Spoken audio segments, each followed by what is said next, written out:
Hi, and thanks for joining me. This is the first part of a two-part series called Getting to the Root, a guide for the newly qualified dentists. It's September, and it's likely you're just about to start your new job as a dentist while you've just first qualified in June. It's been put together with new grads and early career dentists in mind, people who are just getting started into practice, maybe feeling a bit unsure when it comes to endo, or who want to build a real-world confidence in the basics. This first part is completely free and packed with useful stuff. The second part, which goes into the clinical techniques into more depth, is available to our YouTube members only. But don't worry, I'll explain that more at the end, and I think once you've seen this first part, you'll understand the value of continuing on to the second part. The goal of this lecture is simple: to give you real-world understanding of how endodontics actually works in practice.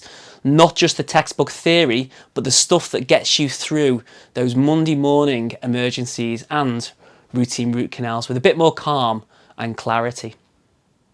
In this first part, we'll go through the essentials, how to take consent properly, how to diagnose accurately, and how to approach common endodontic emergencies like a hot pulp or irreversible pulpitis. The second part, which I mentioned is for our members only, goes deeper into the hands-on clinical stuff. So we've got shaping strategies, working length measurements, obturation, and case planning. This is the kind of knowledge I really wish someone had handed to me when I first started as a newly qualified dentist.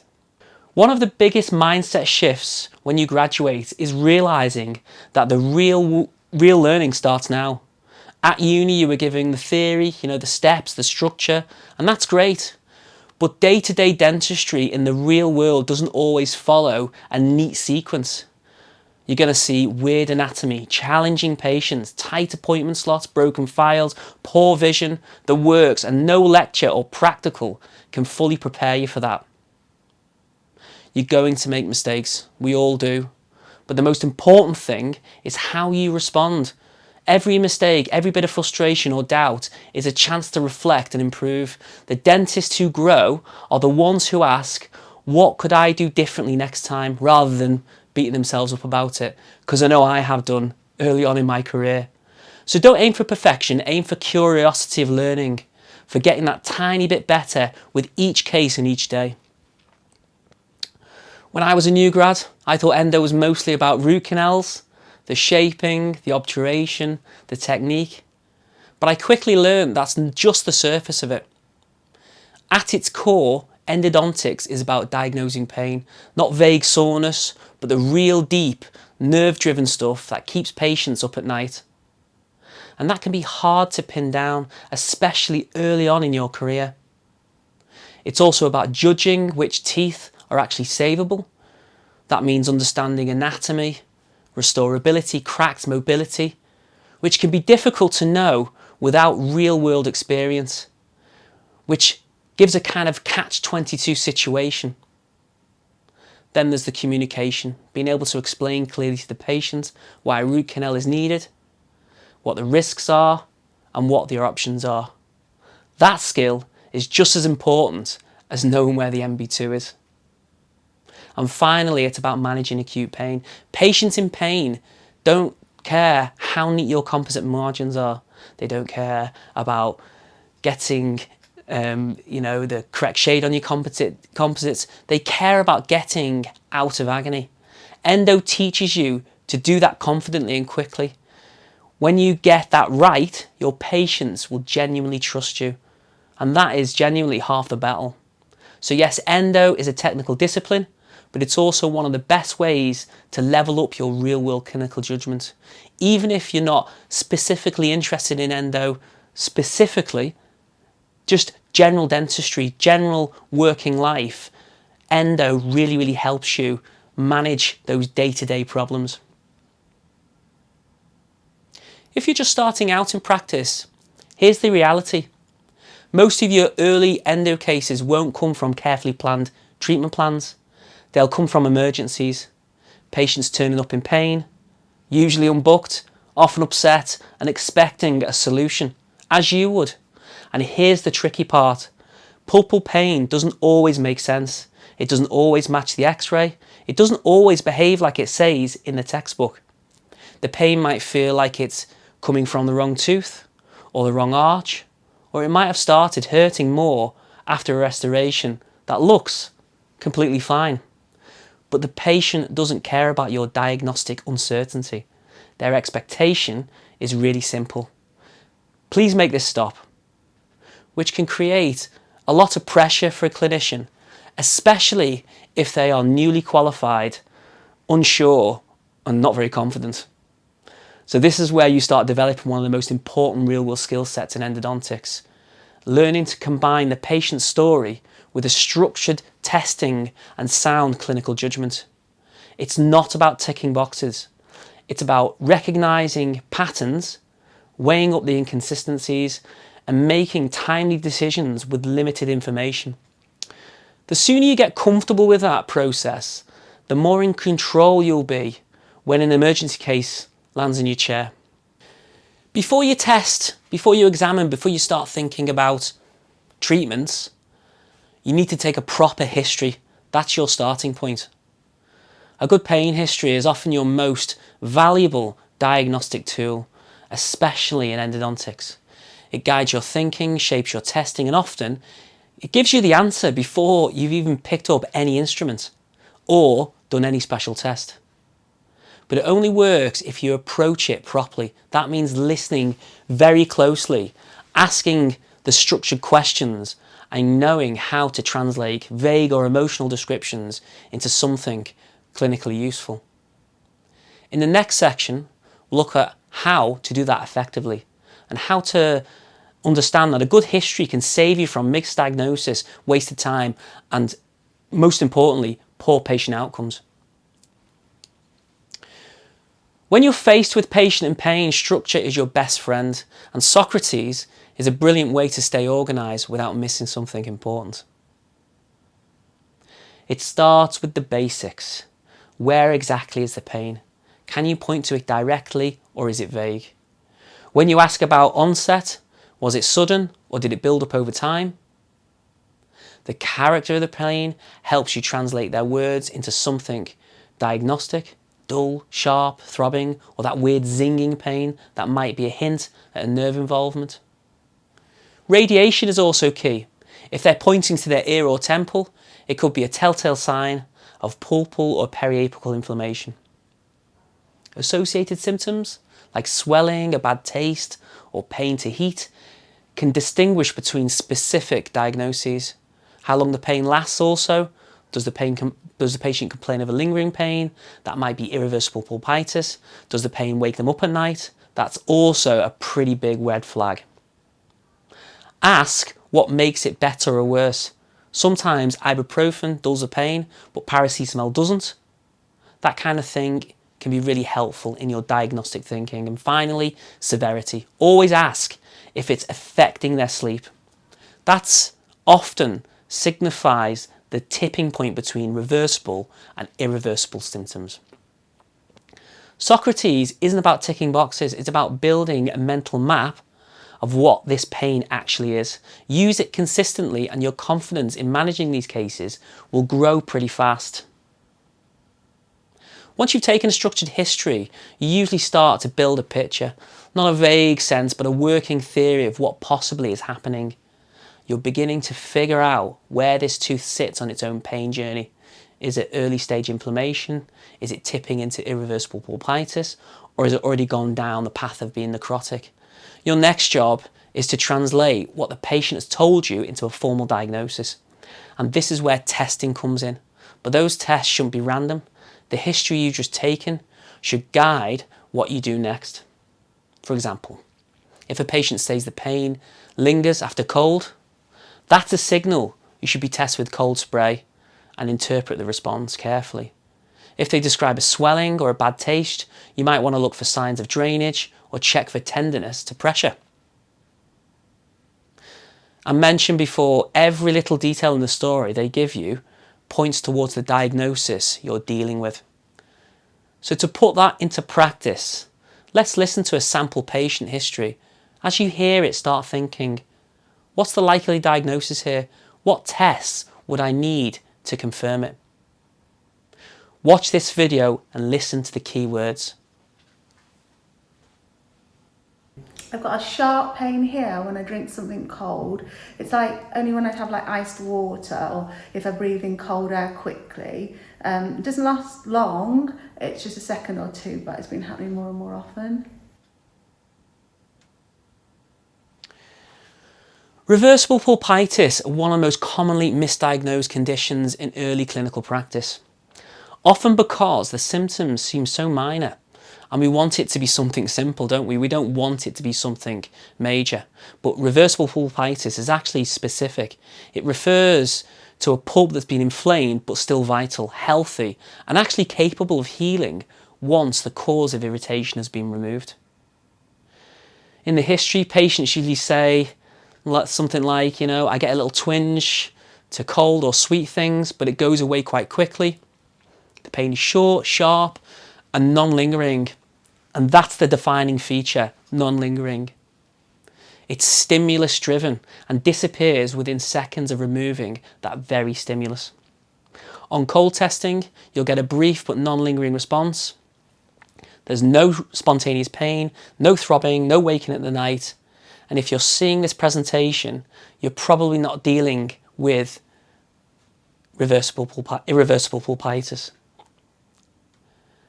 The cause is often something like early caries, an exposed dent in service, or a defective restoration. Your treatment is removal of the irritant, not root canal.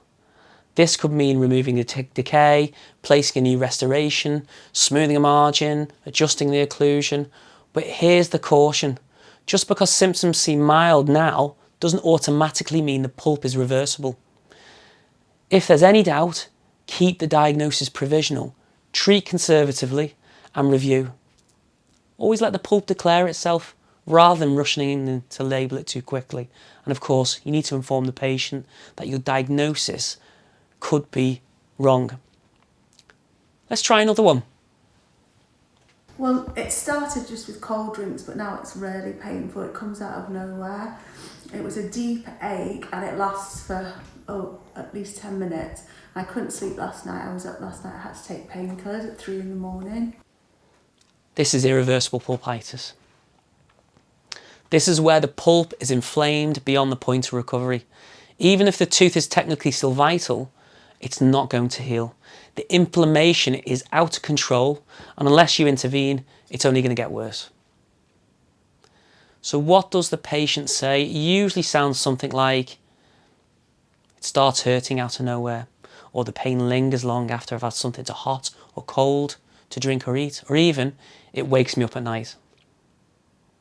That lingering pain, especially to cold, is one of the clearest signs. You do a cold test and instead of the expected quick response, they jump out of the chair and the pain stays for about 10, 20, 30 seconds more. That's a characteristic symptom of irreversible pulpitis. The pain may be spontaneous, severe and diffuse. The patient might point to a generalised area or say the whole side of the face hurts. And it often doesn't show anything obvious on a radiograph because the inflammation has not had enough time to cause any periapical change. Treatment here is controversial, but what I'm going to say in the early days, I'm going to say endodontic access. And this could be another huge 2-hour lecture on what to do with pulps that are seemingly irreversible or reversible pulpitis. So pulpal extirpation or extraction if the tooth isn't restorable. There's no such thing as a wait and see. Once you're confident it's irreversible, the pulp is likely not to calm down on its own. And remember, this is the patient who's desperate for pain relief. They're not worried about obturation technique. They just want the pressure and the throbbing to stop. You diagnose this well, treat it decisively, and they'll remember you and that you've got them out of pain. Let's try another one. Well, it used to hurt quite a lot a couple of weeks ago. It doesn't hurt now, but it feels like dead. It's like it doesn't react to hot or cold anymore, but it does feel as though there's some kind of pressure or heaviness there. This one's pulpal necrosis, and it means the pulp is no longer vital. The tissue is dead, but that doesn't always mean the patient is pain-free or that the diagnosis is obvious. In some cases, patients come in saying they've had no pain, or they've had pain a few weeks ago, but now it's gone. That can actually be a sign that the pulp is fully necrosed, the nerve fibres have died, so the intense pain of irreversible pulpitis is settled, but that doesn't mean the problem's resolved.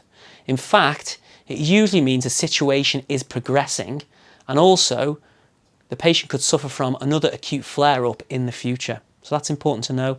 Other times you'll get symptoms like a swelling, a bad taste, or pain to pressure, and the pulp itself is already dead, but the body is reacting to the inflammation at the apex.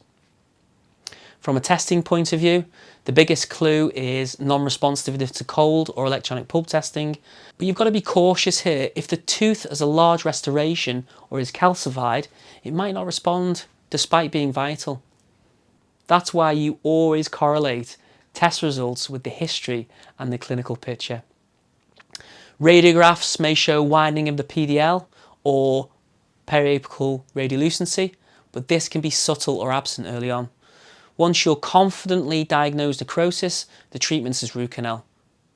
And importantly, you should assume the tooth is already infected, even if the patient has no current symptoms.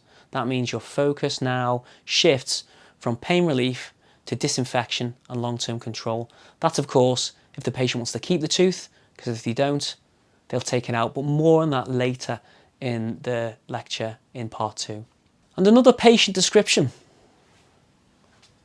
Well, honestly, I didn't know I had anything wrong at all. I came in for a checkup, I had no issues, and then there was someone said there was something at the end of the root on the x-ray, but I can't feel anything at all. This is important diagnoses to recognise because the patient often doesn't know there's a problem. Asymptomatic apical periodontitis means there's a chronic inflammation at the apex of a non-vital tooth, but no pain or swelling. The tooth is necrotic, the nerve is dead, but the body has created a low-grade immune response to contain the bacterial infection in the periapical area. You'll often spot this incidentally on a radiograph, meaning you were taking an x-ray of a different tooth and you'll notice another tooth as the apical area. And if you test it with cold or electronic pulp test, you'll usually find no response. Sometimes the patient had pain weeks or months ago that went away. Other times it might be a tooth with a big old filling or a history of trauma, and they just never noticed anything wrong. Here's the key point. Even though there's no pain, this is not a healthy tooth. That might sound obvious. It's not reversible. It's not one to monitor and see what happens. That lesion represents a bacterial infection in the canal, and it will either stay quiet or eventually flare up. So your treatment in this case here is root canal, assuming the tooth is restorable again, or extraction, and if it's not. Either way, it's not something to ignore, even if the patient is asymptomatic. And commonly patients will say to you, well, I can't feel anything, nothing's wrong. And that is a communication difficulty you're going to have with a patient. How about this description?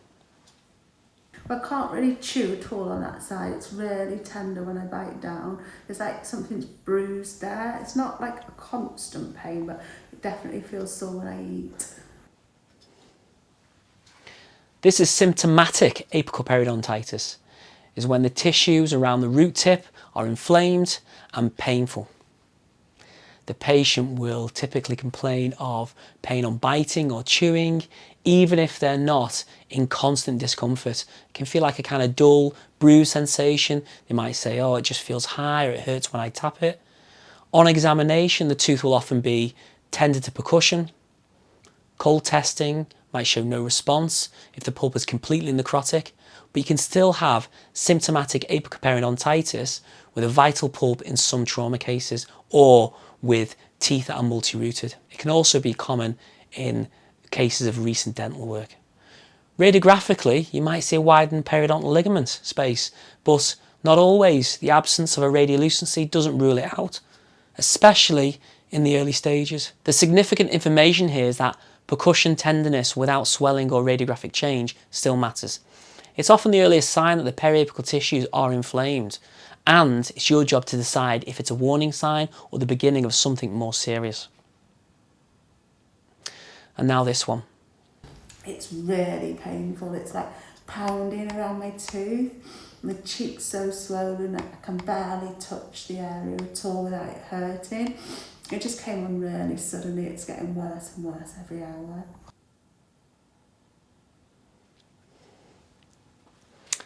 This is one of the more dramatic presentations you'll face in practice, and also one of the most important to manage with confidence.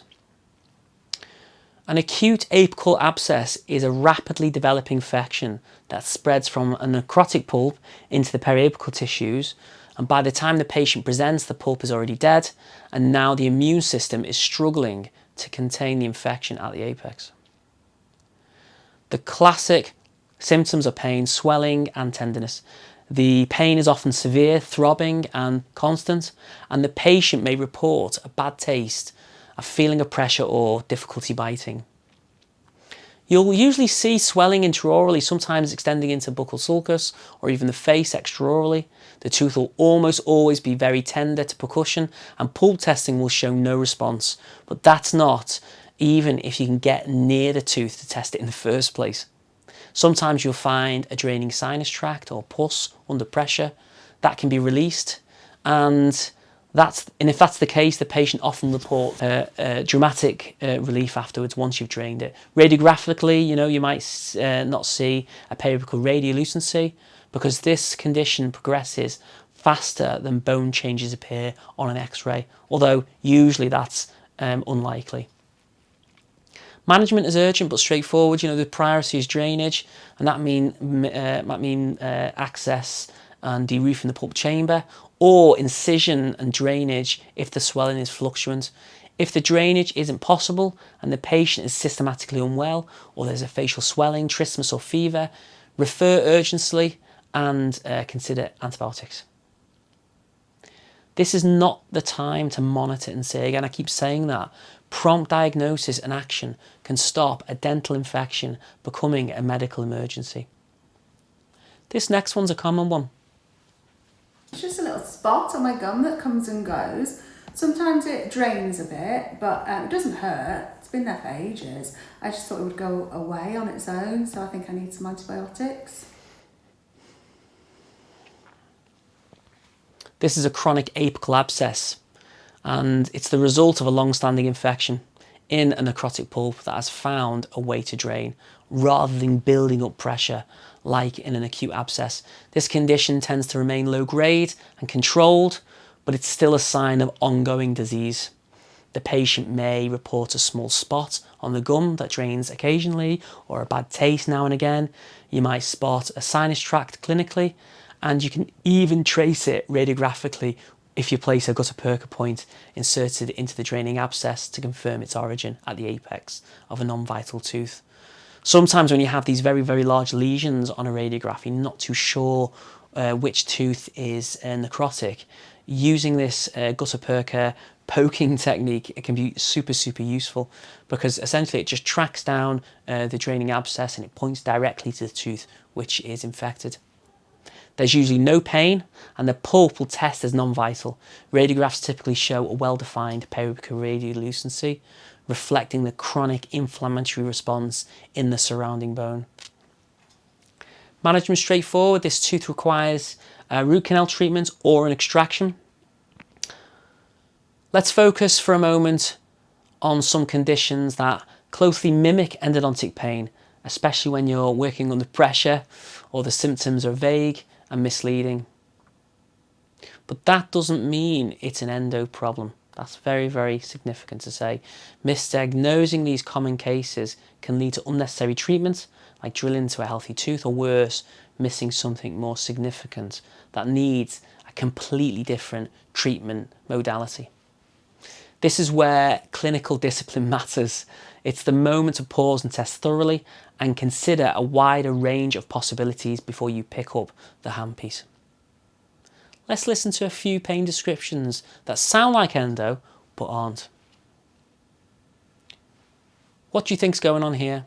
Well, since I had the filling done, the tooth feels high. It's like it's like the first one that I hit when I bite. It's not really painful, but it just feels sore when I chew. It's as though it's bruised.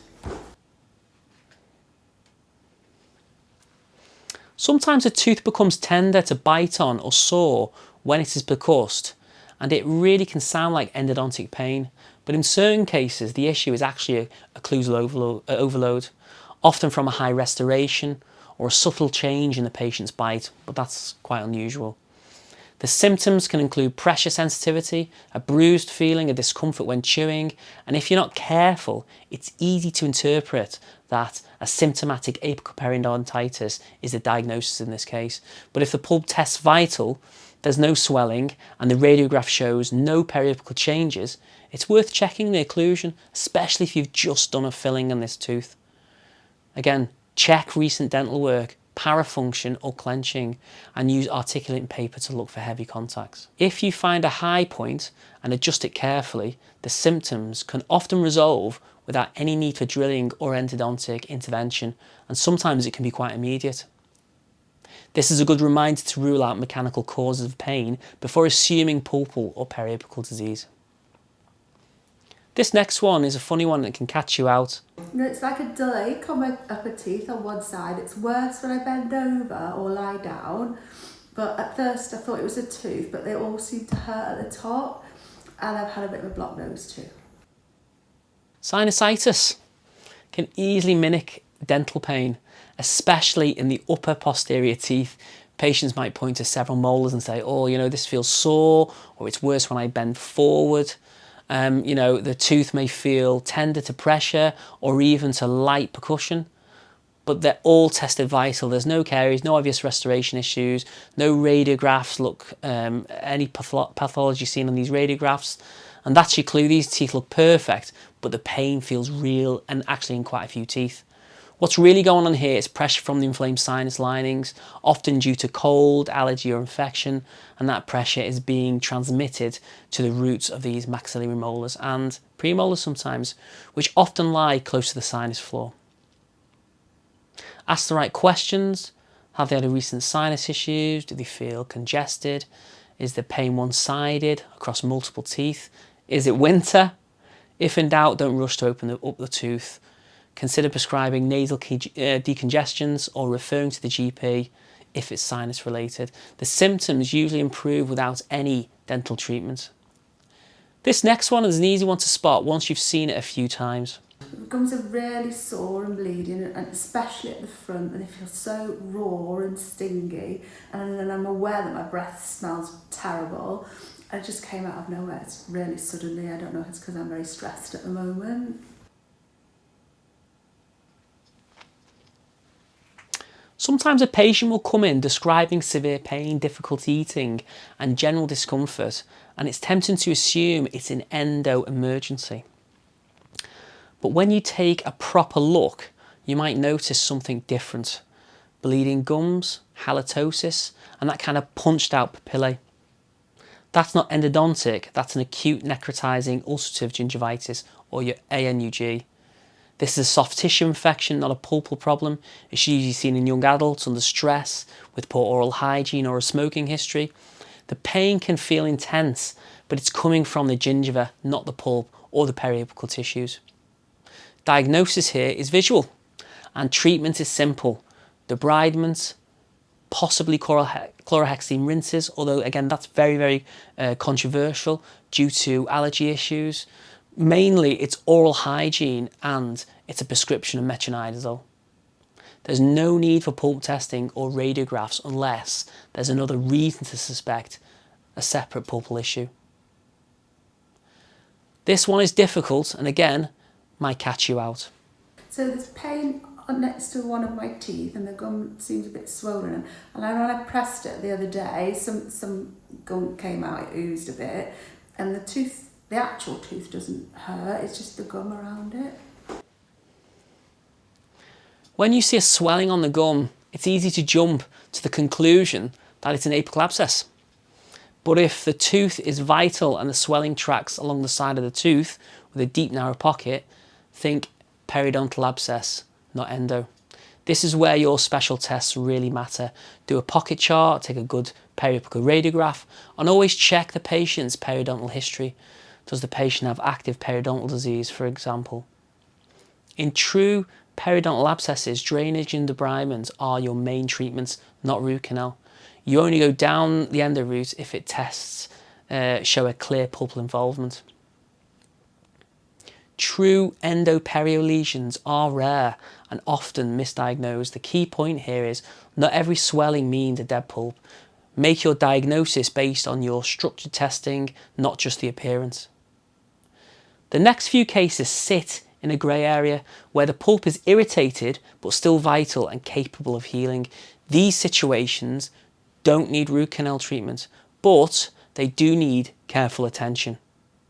The priority is to remove the source of irritation, support the tooth and monitor over time.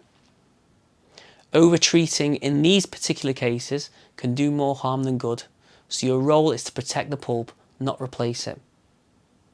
So let's have a look at the first one. Well, it's only when I have something cold, like ice cream or a cold drink, and it's like a quick sting. It goes away immediately though. It's not a deep pain, it's just like a sharp electric bolt kind of pain. This is one of the clearest examples of endo-like symptoms that isn't actually endo. The patient says cold, sets it off, but the pain is short and sharp and disappears instantly. It's well localized, doesn't linger, and doesn't get worse over time. This is dentine hypersensitivity, not pulpitis, and not an early warning sign. It's usually linked to things like recession, erosion, abrasion, or gum recession. The key is that it's not progressive. It doesn't lead to pulpal breakdown. Management is simple, but sometimes quite difficult, and usually it's a preventive approach. You do desensitizing agents, fluoride varnish, or something like a composite coverage over any sort of lesion if needed. So if the symptoms are mild, quick and consistent with exposure, don't reach for the handpiece and access the tooth. That's really important. And the last one, probably the hardest. Well, it's strange because when I bite down, it's fine, but then when I let go, there's a sharp pain. I can't tell exactly which tooth it is, but it does happen almost every time I chew something hard. This is cracked tooth syndrome. It can really throw you off, especially early in practice.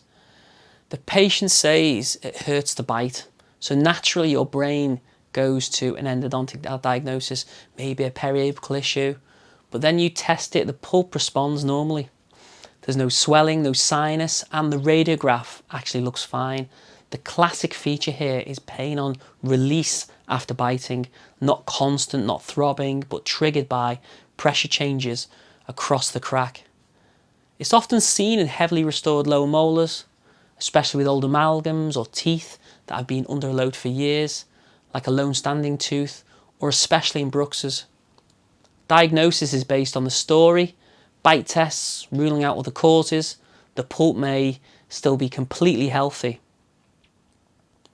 Treatment depends on the severity, and that's too complex to unpack fully here. But what matters is that you recognise the pattern and don't jump into the root canal just because it hurts to bite. When it comes to endodontic testing, it's easy to do everything or even nothing. Cold tests, electronic pulp testing, percussion, but we need to take a step back and ask, what are we actually trying to find out? At the core, special tests help us answer two things. Is the pulp alive? Is the periapical area inflamed or infected? Everything else, the tools, the numbers, the responses, only matter if we interpret them within the context of the history and the clinical findings. A cold test isn't helpful unless we link it to the patient's history. A percussion response doesn't mean much without a proper radiograph. It all has to fit together.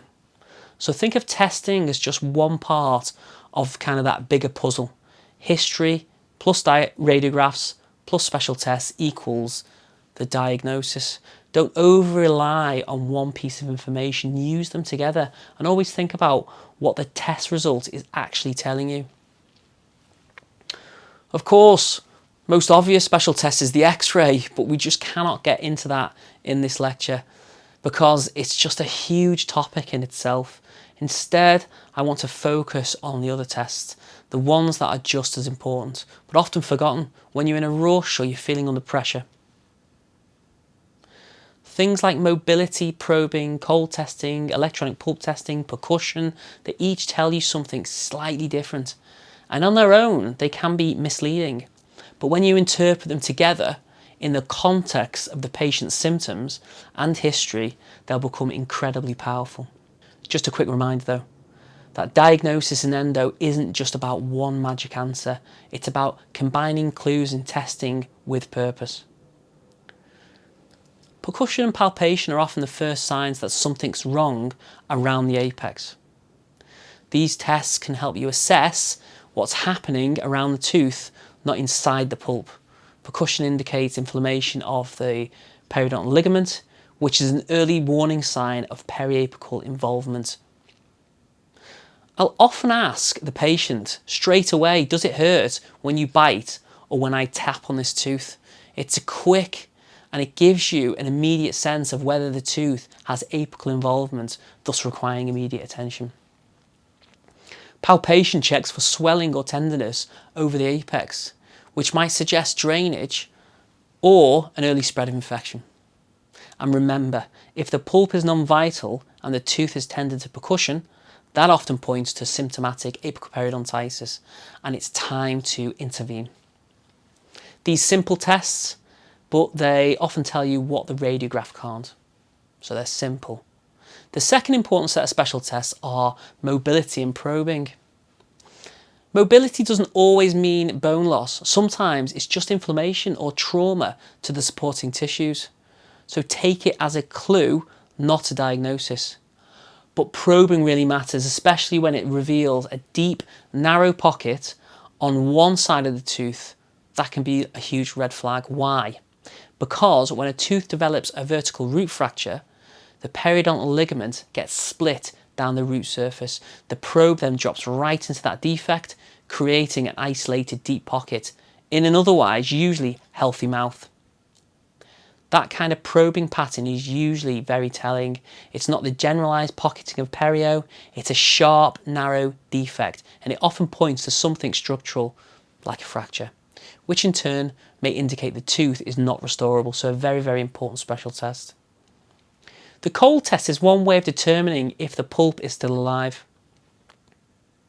Cold testing is probably the pulp test you've used most in university. It's simple, it's quick, and it's what most of us were taught to rely on at university. But the question is, how good is it really? Is it giving you the full picture or just one part of it? A normal response to this test is short and sharp. That's easy enough. But what about the tooth that doesn't respond at all? Does that specifically mean necrosis, or is it just heavily restored or crowned, or is it a calcified tooth? Cold tests can be useful, but they're only helpful if you understand their limitations. So yes, it's still a useful tool in certain situations, but I prefer an alternative test, and that's the electronic pulp test. In many ways, I think the electronic pulp testing is not just reliable, it's actually more controlled than a cold test. With cold spray, you've got liquid, possibly running down the tooth, sometimes pooling in the wrong place or affecting adjacent teeth. But an electronic pulp tester gives you a targeted, repeatable stimulus that you can apply with precision. It also feels a bit more gradual to the patient, so it's not kind of that sort of sudden electric cold shock. Instead, there's kind of a slow ramp up in sensation, which can be less alarming to a patient. But technique matters. Make sure you're isolating the tooth, dry it properly, and apply a conducting medium. I just use toothpaste. Always use a control test always use a control tooth first, so the patient knows what a normal response should feel like. That's very, very important. And this test becomes especially useful when the tooth is heavily restored or the cold test is inconclusive. If there's no response and everything else lines up, it's time to suspect necrosis. And in fact, in practice, I very rarely use a cold test. I consistently use the electronic pulp test. Getting better at diagnosing dental pain isn't just about managing symptoms, it's a condition. It's about thinking clearly and critically. Start by listening, not just to the symptoms, but to the whole story, then test carefully and logically. Not every pain is endodontic, but many are. And if you only look at the pulp or the periapex, you might miss something important. Real confidence in diagnosis means you are not drilling just in case. You're acting with intention. And like any clinical skill, the more you practice diagnosis, the better and quicker you will get. A thorough history taking is essential. It helps you build a clear picture, of course, helps you rule things out and to narrow things down. But every so often, amidst all the detail, the patient says something that cuts straight through. A symptom so specific it demands immediate attention and therefore treatment. Call it a kind of alarm bell. The first of these so-called alarm bells is a pain that lingers for more than 10 minutes. This usually signals irreversible pulpitis or necrosis. Pain on biting or finger pressure is also a very strong indication that often points to apical inflammation or even a crack. And the last alarm bell is if they're being woken up at night in pain. That's a classic warning that the pulp is beyond recovery and needs attention. So these aren't just clues, they're your clinical alarm. So when patients say these things, your ears are going to prick up and you're going to think something needs to happen. But sometimes, despite your best efforts, things remain unclear, and that's okay, you know. If you're not sure, say so. Guesswork can do more harm than good. Patients appreciate honesty far more than false certainty, that for sure. Let them know that if the signs and symptoms don't yet add up to a clear diagnosis, a review in a few days may be the safest, most responsible next step. Often with time, things become clearer, things localise. The key is don't rush, don't bluff, and don't treat without the confidence of a diagnosis. So just because we've got a diagnosis, it doesn't mean we dive straight into the treatment. This is the moment we step back and we bring the patient into the picture.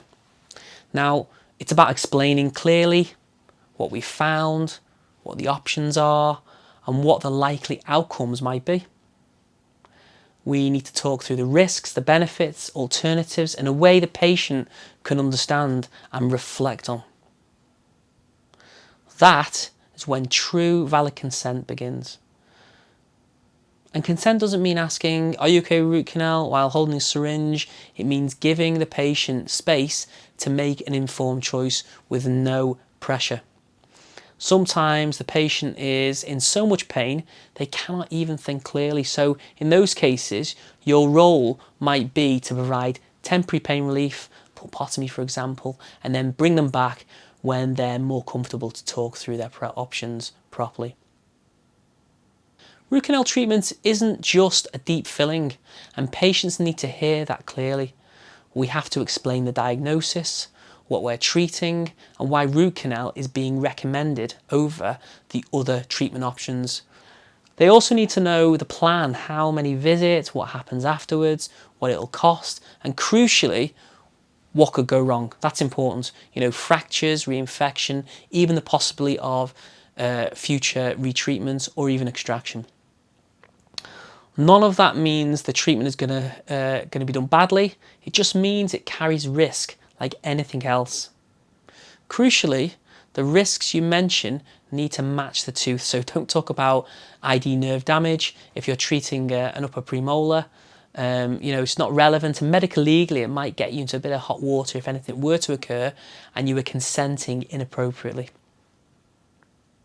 If they understand all of that and still want to go ahead, then you've got valid consent, and that is what we're aiming for.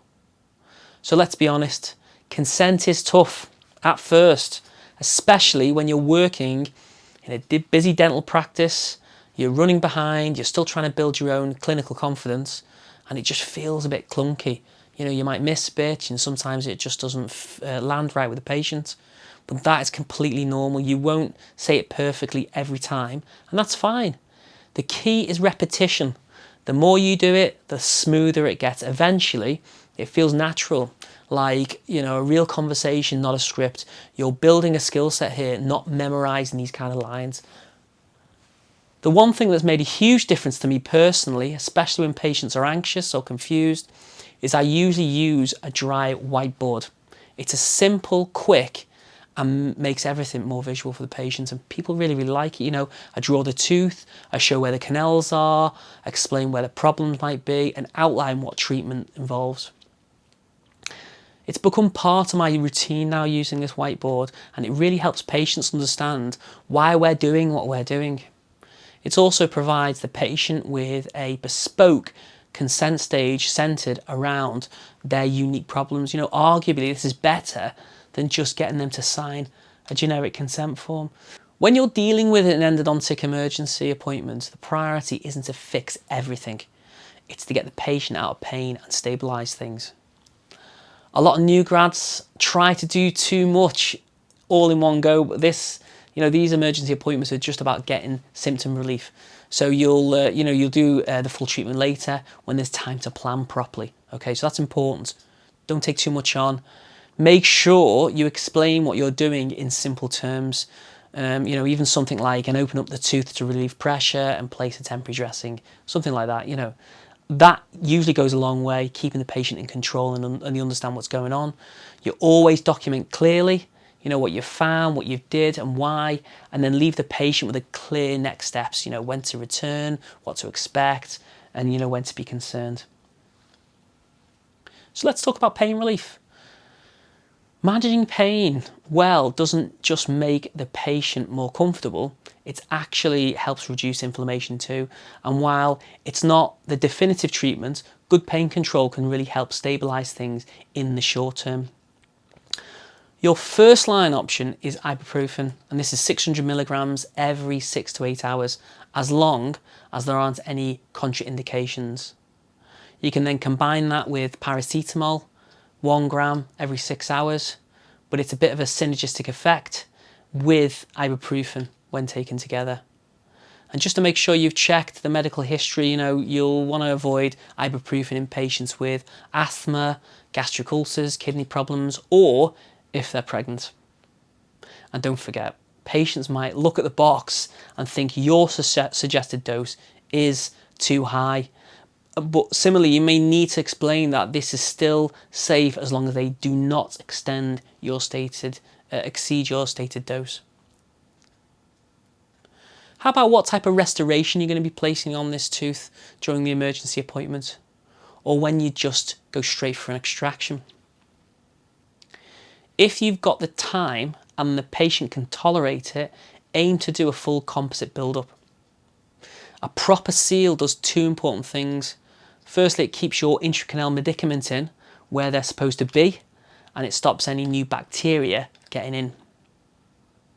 It also makes your life easier at the next appointment. It's always think about the future. You know, rubber dam placement is way simpler when the restoration is already sorted. And more importantly, it lets you tackle the hardest parts of the root canal early on. Things like finding the canal orifices, cleaning the decay, and checking the restorability. These are all really, really time-consuming bits that you don't want to be doing or cramming into your next session. Basically, the stronger the foundation you leave at the first appointment, the smoother and faster things will go later. However, if you're short on time, either because the patient has anxiety or their cooperation, or just how the day's going, a strong glass ionomer cement dressing might be a better option. It's quick to place, it's moisture tolerant, and it's a lot less stressful to place for someone who's already nervous. It's also ideal if the tooth's going for an extraction, but you can't extract the tooth on that day. You know, glass ionomer cement buys you that time without putting effort into the tooth. We know ultimately it's going to be removed. Just bear in mind, glass ionomer cement is highly unlikely to give you this bacteria-tight seal like composite will. So if you do go ahead with using this restorative treatment, you might need to book another investigation appointment before you start the full root canal treatment, just to see if the tooth is savable or not, if restorability is not obvious and clear. And what about just taking the tooth out straight away? Immediate extraction is a big decision to make, especially if this is the first time you will ever meet the patient. Super important. Personally, I only extract straight away if the tooth is clearly unrestorable, like severe decay, vertical root fracture, or if the patient is absolutely adamant they want it out, and the tooth isn't strategic for their function. However, it's really important to stress that you should always be cautious. Pain can cloud decision making. If there's any uncertainty, either on your part or the patient's, place a dressing, stabilise the pain, and rebook for another appointment for a full conversation. That way, you're respecting valid consent and protecting both yourself and the patient. Okay? Another consideration is to what type of intracanal dressing you are using. Choosing the right intracanal medicament actually depends on what type of clinical presentation you're managing. Calcium hydroxide, non-setum calcium hydroxide, is still the gold standard for disinfecting the canals. It's highly alkaline, it disrupts the bacterial cell walls best. Ledamix, on the other hand, contains a steroid and an antibiotic. It doesn't kill bacteria as effectively as non-setum calcium hydroxide, but it is useful at reducing inflammation and pain. But don't forget, whichever medicament you choose, it's only as good as the seal you place over it. So choose the medicament based on the symptoms. If the patient is asymptomatic, having no pain, then I would go straight for non-setum calcium hydroxide. If the patient has symptoms, then I would usually go for a steroid-based medicament like Ledamix. However, if I wasn't too sure, I would always go for non-setum calcium hydroxide. It's found that it is the better medicament out of all that are available. When sealing an emergency dressing, what do you place under the temporary filling with the medicament can actually matter. And you've essentially got two main options. You've got the cotton wool or you've got PTFE or Teflon tape. Cotton wool is easy and traditional, and it can kind of soak up that medicament, acting as kind of like a holding reservoir for the medicament to soak into the tooth. However, it often sticks to the temporary, such as a GIC, which in turn makes it quite difficult to remove and a bit of a pain when you're drilling out this glass ionomer cement temporary dressing at a later point, and actually can increase the time required to remove the old restoration prior to the root canal. And remember, we want to be as time efficient as possible. That's very important in practice because you're going to be busy. PTFE tape, on the other hand, which is basically sterile, plumber's tape, doesn't absorb anything, but it stays clean and peels away really, really easily. And personally, I use it routinely now. And it's really simple switch, but it massively improves the quality of dressing and makes your follow-up appointment so much smoother, as it does not stick to the temporary GIC restoration. Remember, in practice, in university, you're seeing maybe 1 or 2 patients per session. Once you start to ramp up your general practice, you'll be seeing many, many patients. And it's always about the very, very small things that can make your time more efficient and easier. And if you've got a cotton wool pledget stuck in an access cavity and you've got a GIC over it, and you're spending a little bit more time than you would have expected to drill it out, it's going to cause stress. So that aside, what would you do in this situation? Well, if it's infected, can't I just take antibiotics? And for those who don't speak Liverpudlian, this lady is asking, well, if it's infected, can I just take antibiotics? Patients don't understand good antibiotic stewardship. It's a common thought that the tooth's infected and this can be sorted out with antibiotics. So let's delve into that premise a little bit more deeply. So far, we've talked about managing emergencies through pain relief and stabilising the tooth. But another key part of emergency management, and one thing that's often misunderstood, is when to prescribe antibiotics. Antibiotics are an important tool, but they are not the first response to pain, and they are not a substitute for treating the real cause of infection. In endodontic cases, the priority is always to remove the source, either through drainage, extirpation or extraction. Where I practice in the UK, the guidance is very, very clear. Antibiotics shouldn't be prescribed when there is should only be prescribed when there's evidence of systematic involvement, spreading infection, or if the patient is at a high medical risk, although that is a controversial statement, and I'm not going to get into that there. So in what situations do antibiotics not help? So antibiotics won't do anything if the issue is pain alone, like in irreversible pulpitis. That's an inflammatory problem, not an infection that antibiotics can reach. If there's a localised abscess that can drain and the patient is otherwise well, you don't need antibiotics there either. Chronic apical lesions, they're usually well contained and managed with root canal treatment alone. No antibiotics needed. And just to be clear, we don't give antibiotics to prevent pain after root canal treatment. That's not evidence-based. Bottom line, always treat the source. Drain it, root canal it, or take it out. If there's no systematic spread, no need for antibiotics. But if we were to prescribe antibiotics, say for an acute infection that cannot be managed by local measures alone, in most cases here in the UK, the guidance suggests that we go with Pen-V as first choice. Amoxicillin is also a good option for most patients. If the patient is allergic to penicillin, then metronidazole is usually the next best choice.